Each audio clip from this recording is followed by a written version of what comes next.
Okay, I just signed leaving this with you. Hey, Ron, are you there? I'm here. Yes, you are.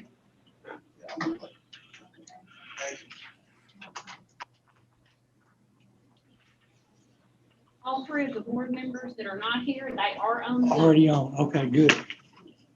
I'll just keep this if you want me to. Yeah, please do, because Okay. I'm gonna add another one All too. right, good. Okay. Okay. We ready? I think it's close enough. Okay. Thank you. So close enough for us to get started. Would you please stand with me? I'm gonna call the meeting to order, and I'm gonna ask our newest trustee, Dr. Terry, to lead us in prayer tonight. Let us bow. Heavenly Father, we come to you today asking for your blessing and your help as we are gathered together. We pray for your guidance in these matters at hand. And we ask that you would clearly show us how to conduct our work with a spirit of joy and enthusiasm. Give us the desire to find a way to excel in our work. Through Jesus' name, our Lord and Savior, amen. Amen. Thank you, Dr. Terry. All of you have just heard we have three people on Zoom, three trustees on Zoom, zooming in tonight. And so we're sorry they can't be with us, but on the circumstances, they're going to be with us through Zoom. All right, is there anyone who has any public comments? If not, we'll move to our president's report. I'd like to say, first of all, I don't know if you've noticed how nice and good the computers are working today. Remember, last time we were here, they weren't working very well. We have Miles Pennington, Micah Collard, Lonnie Packer, and Ellery Watson to thank for this. And they did this pretty much without a lot of cost, without very much cost at all. So they spent a lot of time in here, so it looks good. You don't see those waves like we saw the last time we were here. And so I just want to express appreciation to them. I think it was minimum. Let me just say very, very minimum cost for what they were able to do here. Since I don't get any calls, let's give a big hand for that. Some of them are here. Some of them are here in the room. I'm not sure, but I know Lonnie's here. Hi, Lonnie. Go down McDonald's and get you a big dub of them. We gotta take your street with. But we appreciate what you've done here to help us where we can see what the agenda is and see what the information is. Summer graduation is Friday, August the 13th. We're going to have graduation this year in the old-fashioned way. We're going to go back to the way we used to do graduations pre-COVID. So we're going to have the Associate of Arts graduation ceremony at 10 o'clock, and we're going to have the Associate of Arts certificate, and I think probably we're going to do the GED graduation along with them, and that's going to be at 12 o'clock. And so we're looking forward to graduation ceremony. We're looking forward to doing it the old-fashioned way, putting them in the audience and talking to them and letting them cheer their graduates on. I want to mention the financial audit review that we're going through right now. I left you something at your table there and that gives you information about the program review and what we're going through here. Actually, we started this morning. They had a meeting this morning at 9 o'clock, and I know they've been meeting today and tomorrow and Wednesday and I think Thursday, and they'll probably be doing this for a couple of weeks before we get too many results back. But I promise to let you know as soon as I know something. We've talked about this a little bit before, but you know the issues that we had with financial aid several years ago. And they're auditing 2017-18, 2018-19. I wish they were auditing 2019, 2020, 2020, 2021, because those of you that were here during that time frame know that we put together an action plan after that first Golub audit that was done, put together an action plan, and the last audit that was done was very good in terms of financial aid. So I'm not sure what they're going to find, but we'll deal with it and work through whatever we need to do to work through it and go from there. I'll let you know as soon as I know where we are with that. that's a federal, the DOE, Department of Education. They said the last one they did was in 2014, is what they mentioned this morning. And that this was a follow-up to the 2014. And so, you know, again, I wish they were doing 2019, 2020, but they're not. So we'll just have to work through whatever we need to work through with that. Also wanted to mention the next board meeting is a special board meeting. It's our mid-August board meeting that we have each year.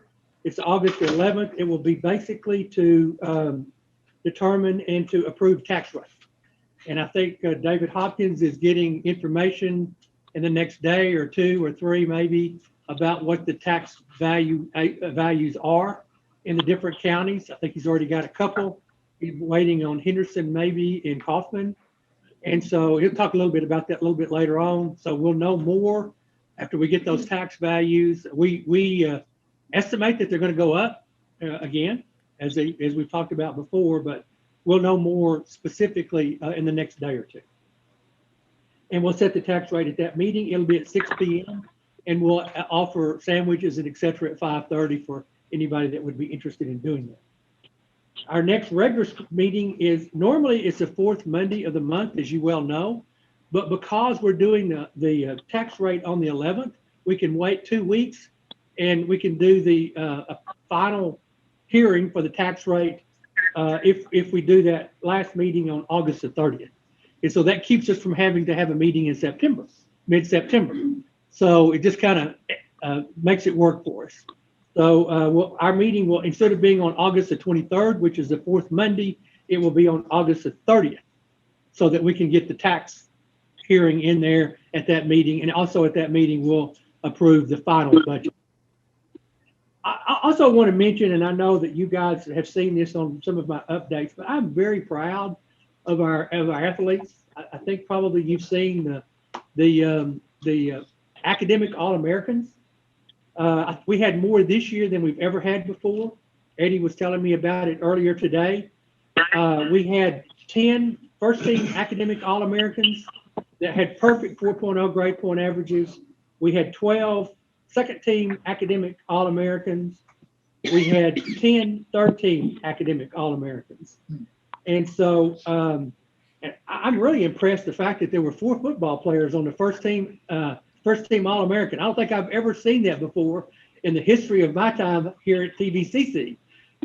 So that's really good. I mean, that speaks a lot for our coaches, speaks a lot for our professors, for our support staff, for our counselors, for our advisors, for tutors, for mentors.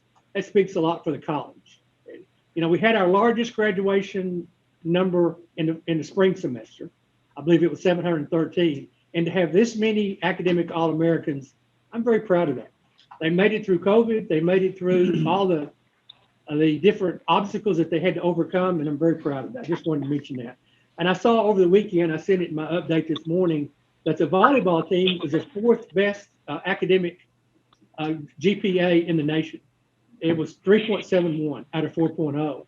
And so that's pretty good for 15 volleyball players to all have an average of a 3.71. And they were named United States Marine Corps, and the Volleyball Coaches Association named them as an academic All-American team. And so, you know, what else could you ask for? I mean, we won the conferences, we won the regionals, we went to nationals, and now we've got academic All-Americans, which, you know, this is not all of them, but it's a major portion of them. So I think you should give them an applause. Okay. Yeah, give them some applause. I think that's all I had, unless somebody has any questions. Oh, what? I mean, I'm sorry. Let me mention this. This is not something, but I did provide for you the president's evaluation. I think Janine put that out in front of where you are. We would like for you to do that president's evaluation if you could on or before August the 11th meeting. You could bring it at that meeting. We'll probably try to talk about it at the end of the August 30th meeting or in September, whenever you want to. But also I provided for all of you the board evaluation as well. And I gave that to you at the Wednesday meeting, last Wednesday meeting that we had. And so I really need for you to fill that out as well and provide that to either myself or Norma or Janine or any of us. We'd like to do a composite of that. And I obviously can send it to you again if you need for me to send it to you again electronically. So we'd like for you to provide that to us if you could by the August 11th meeting. And then that way we can have a compilation of it by the August 30th meeting. And we can either talk about it then or we can talk about it in September, whenever you want to. Was that everything I was supposed to talk I think about? so. Okay. All right. I think that was it. Okay, we've been giving out some claps tonight, patting people on the back, I guess you could say. But you know, some of you may have read, I read it quite often, the statement for the day, and I guess it just be pretty fitting for tonight, is it says that the appreciated employee is a productive employee. And so I just want you employees to know that for me, I feel like we really do appreciate you folks and everything that you do. And like Dr. Jerry said, I know this has been a very hard year on you this past year, and we're just glad that we hope we're through that. But who knows, we may be back into it here before it's over with. But anyway, thank you. There was one other thing that I wanted to mention. I'm sorry, you forgot to remind me. I put some information in front of you tonight, and I'll send you an electronic copy of this. Oh, yes. This is closed sessions, executive sessions. Again, it's kind of, we have a couple of new board members here, and we probably need to go over, you need to go over and look over, everybody probably does, refresh your memories on when we can have closed sessions and when we can't, when they're legal and when they're not. And the law is pretty specific. You know, sometimes you kind of have to make your own interpretation on some things, but usually before we have an executive session or a closed session, we try to check with Lee to make sure that we're following the letter of the law. Because if you don't, the last page of this is what happens to and this obviously happened. It's a misdemeanor punishable by a fine of between $100 and $500 or 1 to 6 months in jail to violate the closed meeting law. So obviously I don't want to go to jail and I don't want anybody else to go to jail. So I'd like for you guys to look over this. I've also give you some information at the very end of it that is a document that's probably about 80 or 90 pages. It's 138 pages. 138 pages. Norma did not want to print that out because it was going to cost too much to print it out. So go to that website if you would that I put on in here, and it tells you details on everything that you need to know about open meetings, closed meetings, executive sessions, when they're legal, when they're not, when they're allowable, and when they're not. So I just want to make sure everybody's on the same page with that. I know we've been talking about it. I think the very first meeting that I came to 5 years ago, that was a discussion that we had was about closed sessions and open sessions and when you could do that. It hasn't really changed a whole lot. It's still here. So please look over that. If you have any questions about it, contact Janine or contact me. Oftentimes I contact Lee. Lee Porter is our attorney, and she's really good on this closed sessions, executive sessions. She's really particular about it because I think TJC and a couple of other people over in Tyler have gotten in trouble a couple of times because they've done some things they shouldn't have done. So we want to make sure we're following the letter of the law. So please read over that. If you have any questions about it, well, let us know. Well, I'd like to say, all of us present here tonight has a copy we'll carry home with us. Right. I'd like for you to do the three that's on Zoom. I will. And that way we'll I will. mail them a hard copy. I'll mail them a That way hard we'll copy. Make sure every Yeah. trustee has it. I'll do that. I'll make sure, I'll send to everybody an electronic copy just so you'll have it, and then I'll mail them hard copies so they'll have it. Okay. Okay, I think that's all for me, right, Norma? Yes. All right, we'll move to consider the minutes of the June 28th meeting. Do you have any corrections or additions or not? If not, I hear a motion to approve them. I move to accept. Okay, David makes a motion that we approve them. Terry seconds that motion. Any further discussion? If not, all in favor say aye. All opposed, like sign. Motion carries. Item number 5, consider the business financial investment report for May of 2021. we're gonna let David provide that report for us. All right, now that everybody's monitors are working, May, everything is still tracking pretty much, as it had before. Your tuition fees about 1.5 million. They're riding right at that 12%, as is housing, food service, bookstore, and so forth. Downturn in enrollment. Again, the property tax is 1.6 million. Good, not unexpected. Gifts is lower. That was the Kilman property donated last year. And this month, and Dr. Charlie asked me to do this at the bottom, but this month we picked up the COVID HERF money from the summer of 20. As y'all recall, it was late past the fiscal year. We found we can do that. So that money is under other sources. It was offset a little bit by the Terrell EDC money from last year. And I'll show you at the bottom kind of what that comes out as. Not many changes there in payroll. On page 2. And again, as we talked about almost every month. No, let's go back up. Sorry. Yeah. There we go. Travel, supplies, almost all the expense categories are down. There's still some things going on, obviously, with equipment and major repairs. There's still, everybody knows they're still working on the dorms and things of that nature.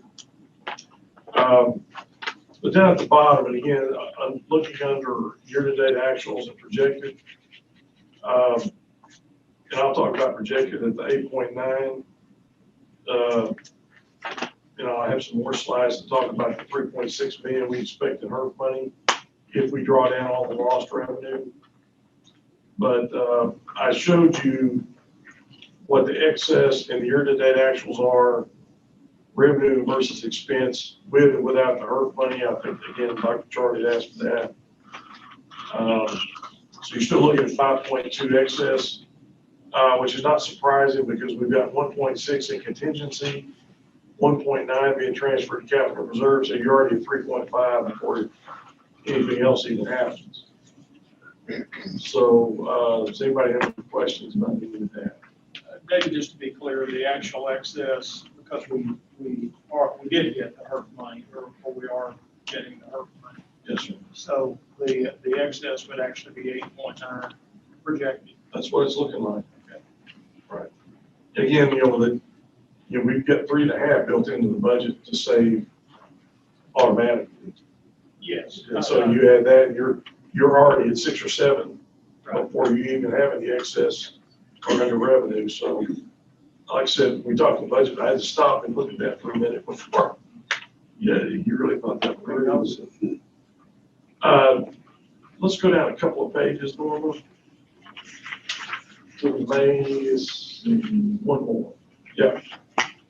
The May cash, we still got the 16.3 in cap reserve. I want to draw your attention down on the bottom of the page so y'all can all see that we really did it. The bonds, you see that 2.4 million going out the door. That was our very capable controller paying off the bonds. And so it did happen. You were doubting me, so we did pay off the bonds. So. There was a little bit of accrued interest in there, but that was about it. So next page, your investment report. We split some of this up into CDs as of June. You'll see that. Again, you can see the 16.318 there in your operating cash. The next one is the capital reserve. Again, not much activity right now. You see the monthly transfer that we do, the interest. We had some, that's still some architect fees on the parking lot. And that's really the only thing that was going on. We'll obviously see more of that once construction starts. Next page is the expenses over 25,000. If anybody had any questions there, there's some medical stuff. Plus all the normal taxes and retirement.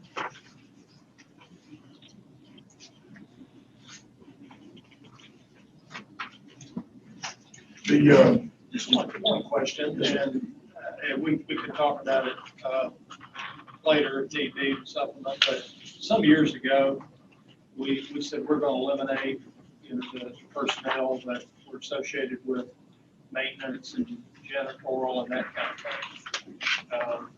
5-6 years ago, probably, I'm sure you remember that. And we still have Macklemore on board, but where are we presently with regard, in other words, have we maintained that relationship, or have we added back? No, we've maintained a relationship with Macklemore to do the inside janitorial, and we have a different company that does the outside that was approved a couple of years ago. And by the way, they're doing a good job. And then we have our internally still have 3 or 4 what we call mechanics. We've always had those. And always did. Yeah, always did. All right. And they stay and they do the repair work around campus and do the things of that nature. And That's what I'm Macklemore, getting at, that we're still respecting the relationship. Yes. Of outsourcing right. and we're not adding people internally to do No, what no. we. No, we haven't added anybody internally.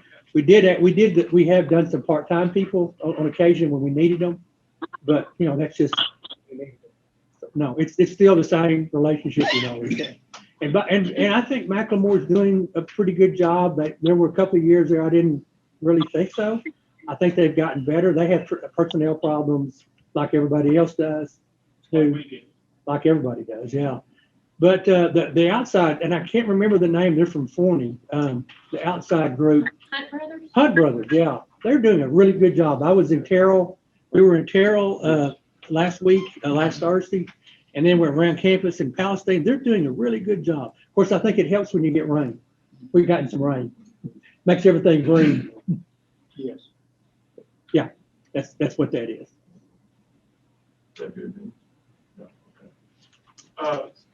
Let's talk about her for just a second. We talked about just trying to keep you guys updated. This is Trey's put together kind of our draws up to this point. You can see there the expenses. And there you see the HERF portion of the lost revenue, TDCJ salaries. So again, to this point, and this is as of July 21st, we can kind of control this about when we draw money once a month. 1,881,000 as of this point.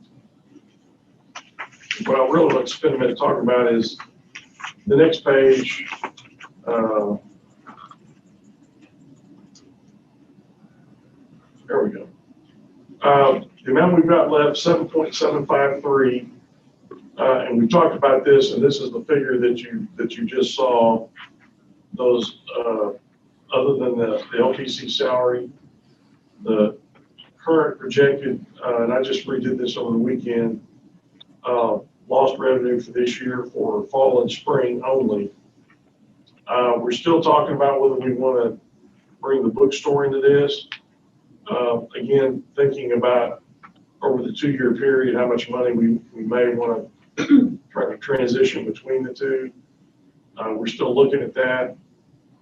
And the reason we're hesitating now is because enrollment's going up. And so we may or may not need all that money that we set aside for the next year. And y'all know my philosophy on that is that I just told you that on the revenue, the only revenue increase you really see is based on property taxes. I assumed everything else was flat. And so we're pulling in quite a bit of HERF money for next year. But if enrollment goes up, we won't need it. But if I knew what the Delta variant and all these other things we're going to do, it'd be a lot easier to project. But go down to the next page, Norman, and I'll finish up with this one. What you see here is, and I want to point out that this doesn't include any lost revenue for the summer because it's not over. We don't know what that's going to look like yet.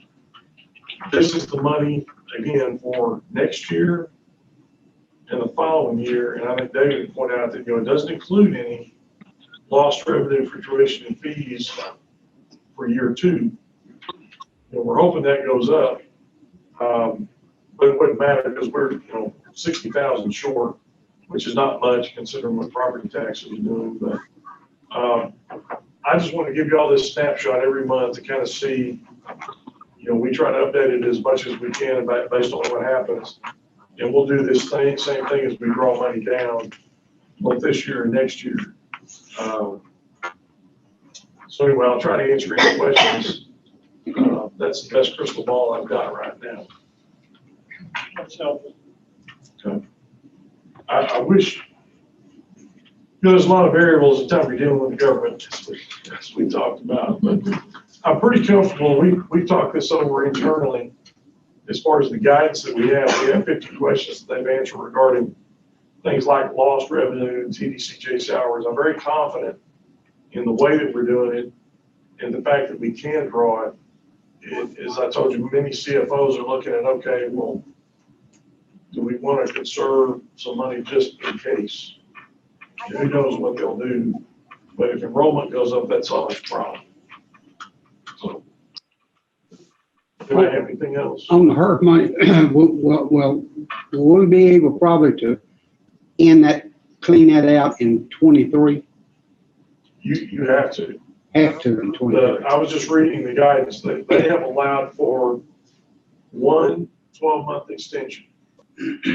We're still doing some research on that because there's some wording in there that bothers me a little bit. But as I was telling David, the state seems to think that that's what we're going to use it for in year 2 is contact our money.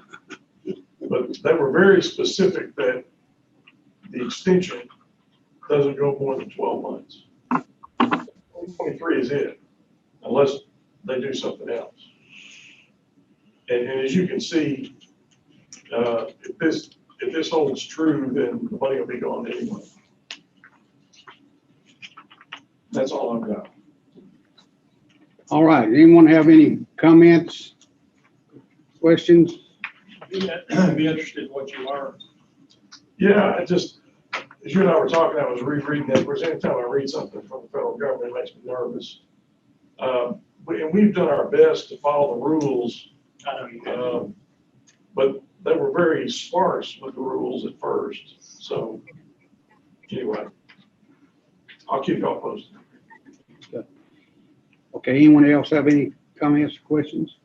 If not, do I hear a motion to approve the business financial and investment report? Jerry makes that motion, Steve seconds that motion. Any further discussion? If not, all in favor say aye. All opposed, like sign. Motion carries. Item number 6, consider and discuss student athletic insurance. This is the same deal that we do every year in July, and it has to do with the athletic department, athletic insurance. And of course, we added a couple of sports this year, which made a little bit of a difference. With soccer, and I don't think esports probably made a lot of difference, but soccer probably did, men and women's soccer. But I'm going to kind of turn it over to Dr. Parnell, and I know we've got Eddie Kite here tonight. I don't see Troy. Is Troy available? Not? Okay. I'm going to let you guys talk about what we've done, what you've done the last 60 days to work on this and where we are with it. Sure. And this is not just the catastrophic insurance that we think about with athletes. It's also the regular athletic insurance that we have on all of the athletes that are part of all of our programs. The athletic department every year goes and looks through at a number of different carriers and looks at what they will provide for us. What they provide for us for all of our athletic insurance. This year we looked at 5 different carriers officially. We got official quotes from those 5, and we got unofficial conversations with the for those as well. Those were companies that didn't even quote because they thought we had already gotten a lower quote than they could offer. And so what we are looking at this year for our regular athletic student insurance is about $278,748. Now, I'm sure you've read this in here already, but looks like that's a huge increase over last year. It's really not a huge increase over last year, but last year we got about a $55,000 credit because of COVID. So it looks like we've jumped up a ton. Really, we're about $8,910 less than we would have been last year if we really hadn't gotten that $50,000+ deduction. Now, the catastrophic insurance adds in another $14,917. If you put those two things together, you get about $293,665. That is the lowest bid that we were able to secure from all those 5 carriers. Just for your information, the highest bid that we received was almost $370,000. So our recommendation is to approve that sum of money for both the athletic accident insurance and the catastrophic insurance for the next year. Just part of, to be clear, regarding that COVID credit, that is to say, if I understood the comments and what I read here, that the last year, our cost, had it not been for COVID, would have actually been, 231,995 plus the 55,662. That is correct. Okay, all right. That is I correct. thought that was what. Now, we do expect the cost, shouldn't say expect, we do hope that the cost of this will go down next year somewhat. We are right now living with 1 year that we have more injuries than we do normally. I think that was the So it's 2017. heavily claims based. Correct. We had more claims than we had normally. What period did they? That was 2017. But I mean, what's Which I think it is 4 years or 5 years old. 5 years like that? So we hope that that will go down somewhat. And we are, just so you know, we are looking at some other options to potentially lower this. One of those options would be to self-insure, which some of our counterparts have gone about and having had some success with. And there's some other things that we can do with the general student body and insurance as well, but we're still looking at those options. Or next go around. We're going to start early this next, trying to evaluate. There are, I know we've talked about self-insurance, but there really are 2 community colleges that have done it. And we didn't want to do it, but they did it about 3 years ago and they've had an experience with it. So we're going to at least look at it and see what the options are. It may not be worth looking at, evaluating, but we're going to look at it and see. Kilgore, I believe, was one that did it. Kilgore and Blinn both self-insured. And they did it about 3 years ago. So they have some time that they've been using it.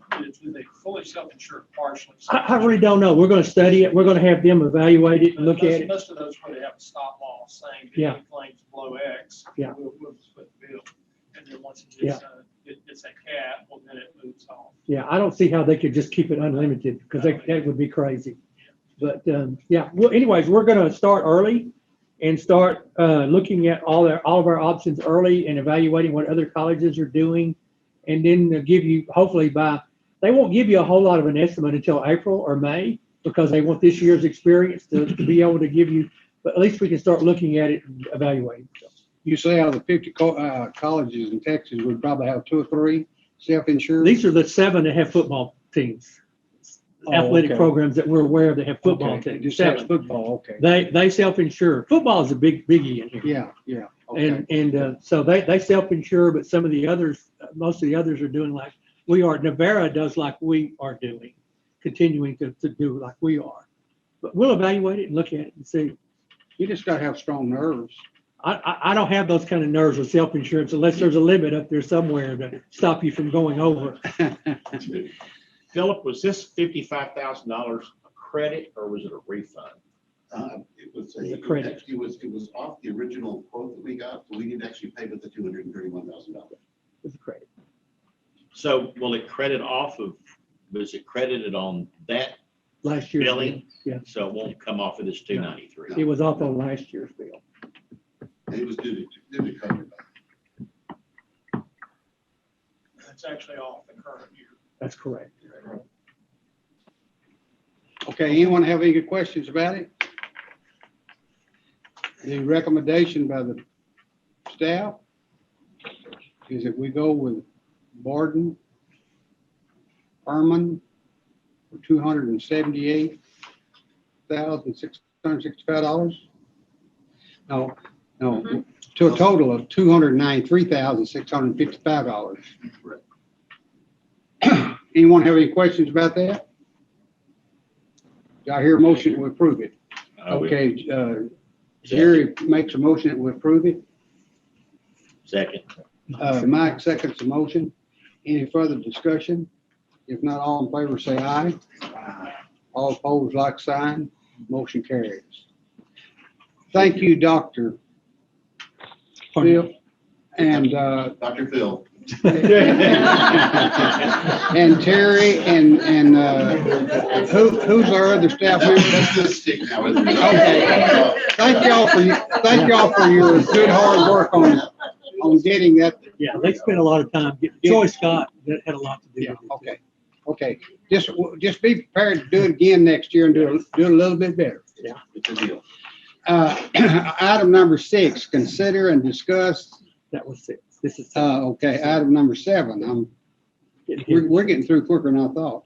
Provide update, review, and discussion in 2021 and 2022 budget proposal. And we're going to let David do that again. We've had some really good, 2 already really good budget committee meetings.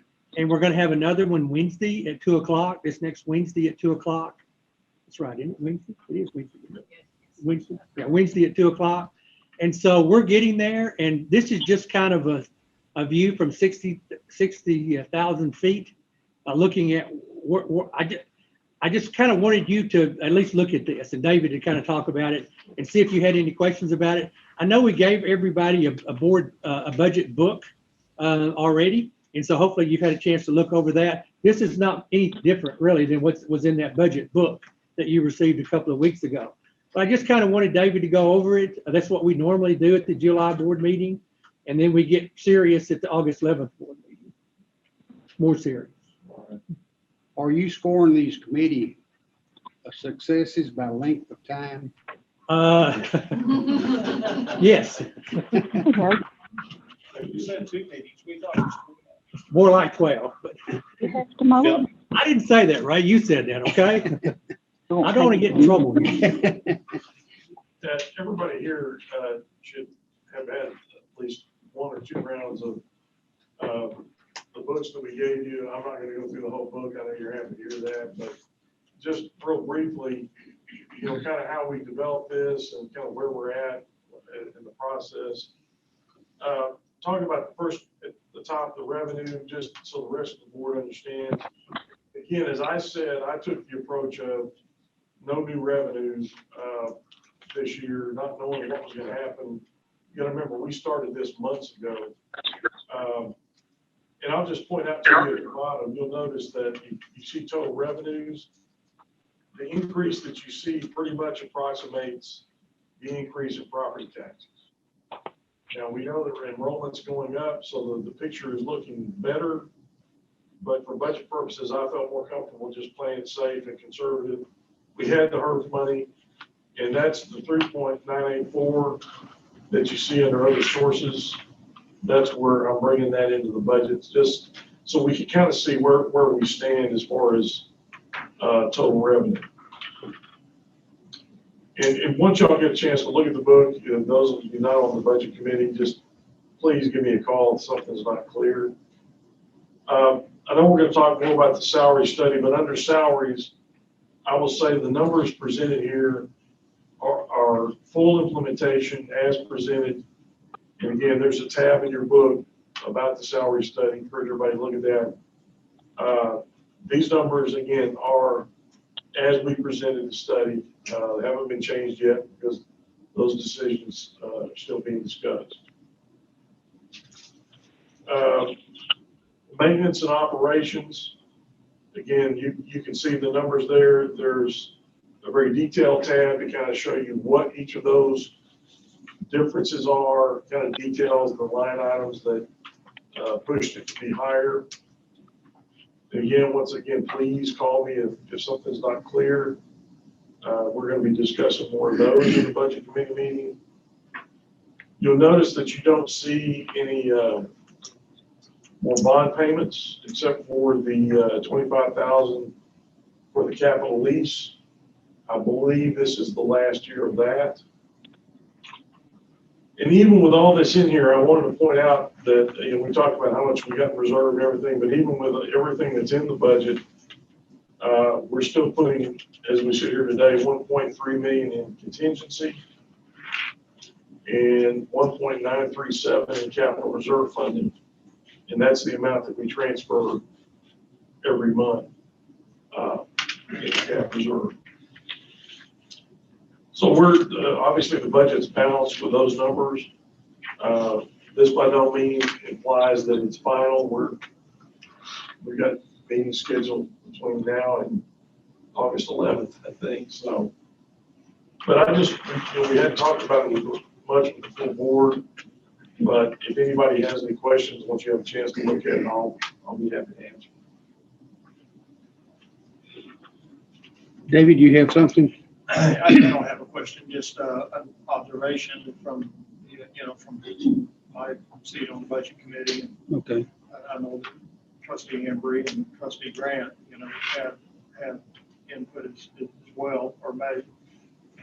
And I would just say that there's work to be done. Certainly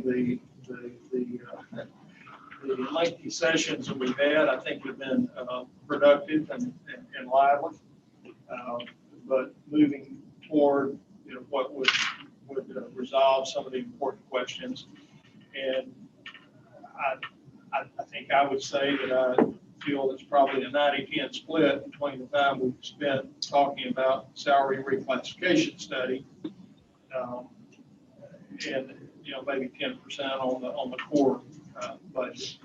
And it's just, that's how it fell, and that's where most of the time is gone. I'm hoping that our session on Wednesday will get us a little further into some of the other awfully important aspects of it as well, and with the study itself. I would certainly not be hesitant to say, and I think we have certainly joined on that point that the work that's been done, Janine and many others, everybody that's touched that, is very good, taken seriously, and is been a very important part of our discussion. So I think that's moving. There's work to be done, but I think it's certainly being attacked in the proper spirit. I'll put it that way. Thank you. Well, I'd like to say, if we don't run into a snag on our meeting Wednesday, I think that we're going to be able to get this out, and we do need this out and approve it by the 25th of August. Well, by August the 30th, for sure. Yeah. David Hopkins would like to have it about 2 weeks before that. And so we do have that pressure on us to do it. And so I'm looking forward to our meeting Wednesday. And I'm thinking, hoping that we can, when we leave that day, that we'll be able to come up with a recommendation that we can make to the board. Mike, did you have anything? You're a committee member. Do you have anything you wanted to say? No, sir. What? No, No. No, sir. Steve. Steve, do you have anything? No, it's been productive. Well, we all do we all feel pretty good about it, that we are making progress? Absolutely. Yeah, okay, well, good. That's the main focus. All right, so there's no action to be taken on that. Right. We moved to item number 9 and consider. We're going to job classification. Okay, number 8. We'll move to number 8, discuss job classification and salary study. I'm going to let Janine spend some time answering any questions that anybody may have. And I don't want to speak for the board committee, but I think I did provide a memorandum, and I think it was a summary of what you guys wanted. But if it wasn't, please speak up. But I think that you wanted the board tonight to at least maybe talk about the possibility of doing this salary study, job classification over a 1 year or 2 year period as one option. And then secondly, which would be a phase 1 and a phase 2. And then secondly, you wanted to discuss the salary range spread. And that would be, it currently is at 60%. And I think you wanted to at least have some discussion about the possibility of decreasing or making some adjustments to that. And those were the two things that I gathered that you guys wanted to talk about, have some discussion about. Correct? That's correct. I think that's about where we Okay. got to. And again, I don't think this represents a finished product. No. And the discussion of modifying the cap was just one thing that we put out there. With the implementation, I think certainly my concern, and I don't want to try to draw in Mike or Steve into that, but they can say, but my chief concern is that we deal with those that are most impacted, that is at the lower end of our scale. And I certainly, I was hearing that is a concern to be dealt with. And then going from there, it's still open to discussion. So Janine, do you want to, you have something on the screen here. Do you want to discuss what you put together? Yeah, so basically what I did was I went back and based on your request to go ahead and reduce these range spread to 50%, kind of recalculate, kind of see where we're at.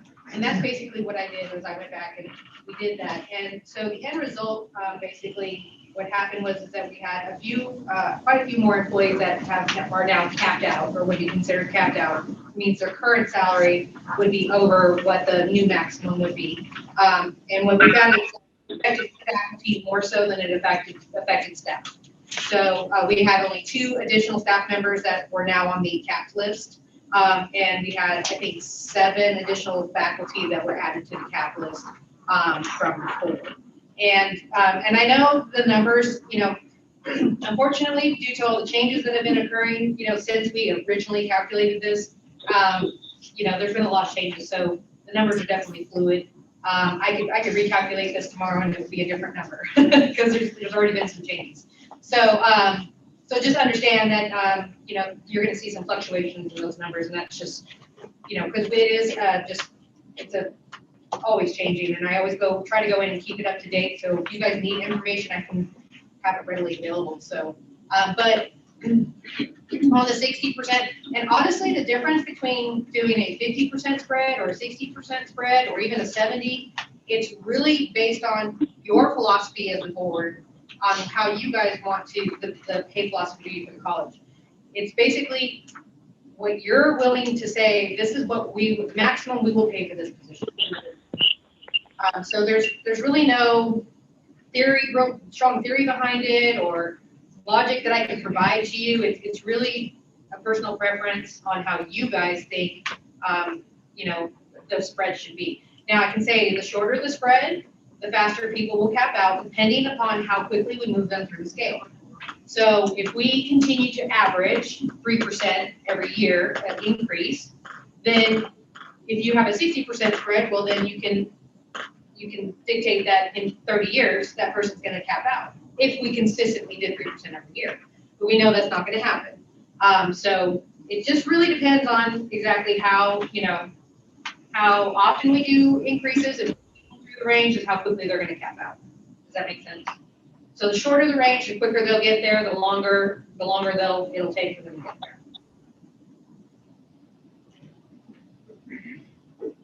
Do you want to talk about the phase 1, phase 2 as well? The 1 year versus a 2 year implementation. So we did originally when Dr. King had approached me about doing this study, he asked specifically to make sure to have a 1 year and a 2 year option, possibly even a 3 year option. And so I did provide that to him. And we did all talk about it, VPs, executive cabinet, and Dr. King, we all talked about it and we discussed, what we thought the best options would be. And obviously we feel like the 1 year is the better option to go. It provides us quicker relief in terms of getting those new salary ranges posted, to get employees hired on, getting those jobs posted with the new salary ranges. It also helps employee morale. It would just be a little bit hard for us to try and say, we know we need to get you where you need to be, but we're gonna do it in 2 years. Another drawback of doing a 2 year option is that we would not be able to implement the new salary ranges right away. We would only be able to do, if we did half, then we would only implement half of that salary range. So again, we have to be doing another adjustment for that employee in the second year. hiring them in at that different range. And that would just be, it can be done. I'm not saying it can't be done, but it definitely would be a lot more work in order for us to track it and make sure we're doing everything right. So again, it's more of a personal preference on the board on how you guys want to go about doing that. I don't think there's any cost savings per se in doing one versus the other. It's really what you guys want to do. Janine, Yes, sir. it's 23. And these, whichever one we adopt has been put into force. I've had to question what happens then, 23 or 24, about living cost or about an increase. Explain that, will you, if you will. So in the salary study, the recommendation that I've made for the board is that every year we look and evaluate cost of living increase and or additional increases above cost of living. Of course, it's a board preference. It's up to the board to approve that. We need to use for cost of living, we need to use some sort of index of your choosing, what you guys feel comfortable with that we would use every year, so that there's no trying to hash that out. It's kind of, here's the number, here's what it is, and we have that to start off with. And then that cost of living, that shifts the ranges and keeps the ranges at market, okay? Now, if there's a year where financially it's just not feasible, you guys have the option to freeze the salaries at that time. You don't have to do cost of living every year. We do recommend making sure that we do it on a periodic basis, though, to make sure we keep the salaries up to date and we don't end up back in the same situation we are now, where we're just so far behind. In terms of raises outside of COLA or cost of living, that moves the employee down the range. Okay, so if we just did cost of living every year, the employee would stay within the range and they would stay in the same place within that range. They wouldn't move down the range. So if you do an additional increase every year or periodically, that moves the employee down the range. Does that make sense? But when you have any change in the plan, it's brought to the board, Correct. and the board makes that decision. Absolutely, absolutely. It's not something that would be done automatic. It's not something that we would just implement without having approval first. Absolutely.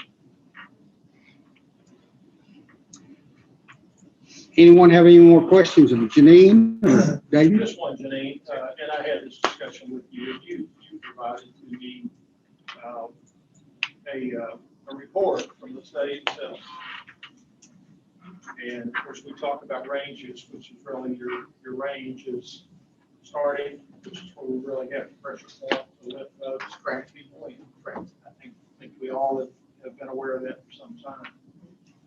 Then you have a midpoint, which is a midpoint. Right. And then you have a cap, which is what you reach out there and get, and decide it's going to be the cap, part of what we've been talking about tonight. Yes. But that study that selected information from colleges literally around the country, not necessarily based on any commonality other than the fact that they're a college and they had a job description that you needed.